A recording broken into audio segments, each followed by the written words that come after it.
Well, hello today, folks. This is your good Dr. John broadcasting from Chestnut Grove, Tennessee. It's a suburb of Linden. It's a cold day today. I don't know if you can see out that window or not. There's actually snow on the ground. I think it's 16 degrees right now. That's unusual for here. But I hadn't been on the air in a while, so I figured I'd make some people mad. I've been meaning to do this more often, but I procrastinate. In fact, I put off procrastination. That's why I'm just now getting here. One note, there was a death in December, right before Christmas. I believe it was December 22nd. Genius actually died. Mikhail Kalashnikov. Now, some of you may wonder why I would hold a man like that in such high esteem. He was Russian, and he's the inventor of the AK type weapon, assault weapon. A weapon that's caused many of us quite a bit of grief and causing quite a bit of grief now from a lot of people. But that does not take away the fact that he was a genius. He invented a well-made, or designed a well-made, efficient, reliable assault weapon. It's used by, I think it's used more than any other weapon in the world right now. And he was also a life member of the National Rifle Association. So, Mikhail, you might have been on the wrong side, but rest in peace. Robert E. Lee. I've heard some stuff. Now, I'm not going to get into all this Southern rant and rage stuff. I'll put some in every once in a while. But Robert E. Lee I've heard somebody on the internet the other day, or saw somebody talking about Robert E. Lee and how could anybody revere a man like that? What do you mean a man like that? Well, he owned slaves. Robert E. Lee did not own slaves. Robert E. Lee inherited slaves, and when he inherited them, he freed them. Actually, Robert E. Lee was an abolitionist. And if you read history books, no matter if they were written by the North or the South, you'll find nothing but admiration for General Lee. That's enough of that. In fact, his birthday was the 19th of this month, and I celebrated. Took the day off, in fact. Well, I'm off every day, but I celebrated anyway. Slutification. Miley Cyrus. Now, what happened to Hannah Montana? When her daddy, Billy Ray, made a statement a few years ago that he was going to invite Britney Spears down and want her to hang around with his daughter, I knew right then it was a lost cause. Britney Spears was all right until slutification.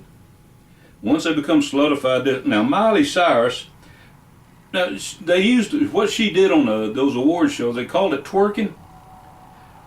We've had the word twerk down here for centuries. It's a Southern term, twerk. We use it all the time. I didn't know it was used in that context, but it's kind of like Billy Jim Bob. I'm going to have one more beer and I'm getting back twerk. Common word. Then you got Justin Bieber.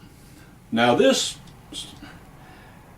spoiled punk is what he is. Well, I hope I'm making people mad.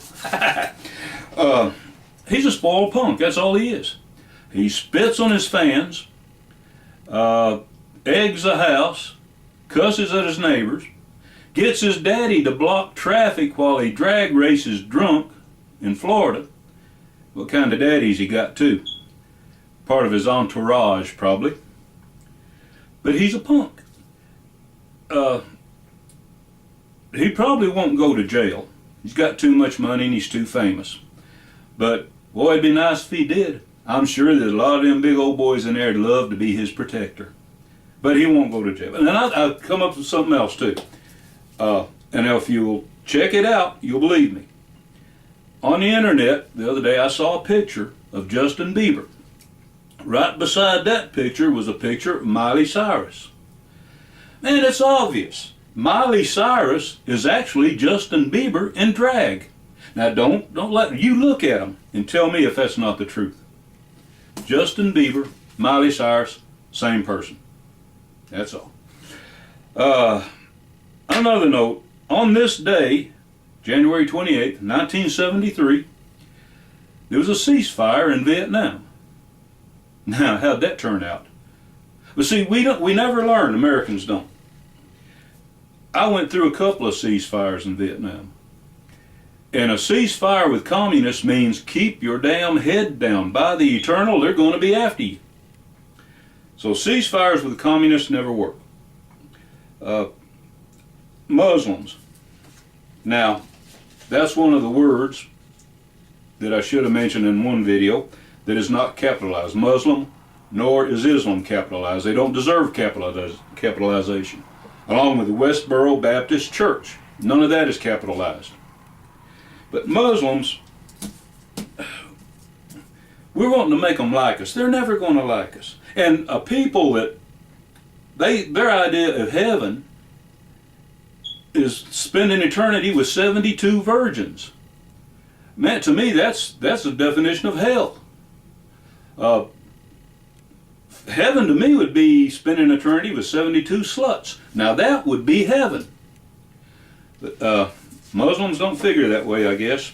And now they're being told by one of their grand poobahs, or whatever they call them guys in charge of them in the church, they're being told that all of these virgins are going to have blonde hair and blue eyes. What does that tell you? Anyway, I think I've made enough people mad today. Until next time, this is Dr. John from the Dr. John's Rocking Chair Ranch, or Rocking Chair Money Ranch, in big, beautiful Chestnut Grove, Tennessee. And remember, the early bird may get the worm, but it's the second mouse that gets the cheese out of the trap. Until next time, bye folks.